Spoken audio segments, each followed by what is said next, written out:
God requires us to trust him when we don't have the answers, because we know that he is the answer. God requires us to lean on him when we feel like we ain't got no strength, because God becomes our strength. That is what God requires.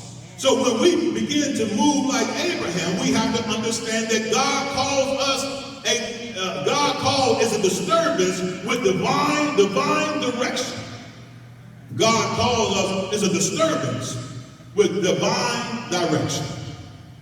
Abraham was doing what he wanted to do. Abraham was of a family that had means, that had things, and now you want me to leave the comfort of where I am to go into something I don't understand.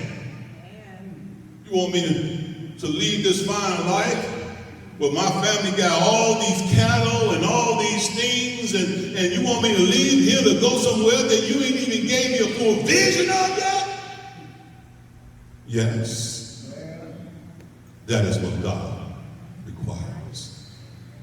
He requires us to trust him so much that we can deny our own knowledge to walk in his glory.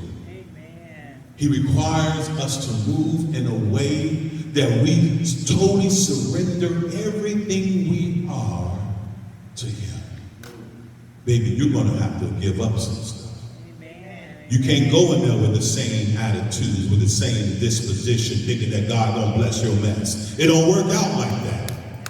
You can't get disappointed because God ain't come to see about you, and here you are in your corner talking about woe is me, and Lord, how can you leave me? God says, I shall never leave you nor forsake you. The reason you feel like I have left you because you are walking in yourself instead of walking in me.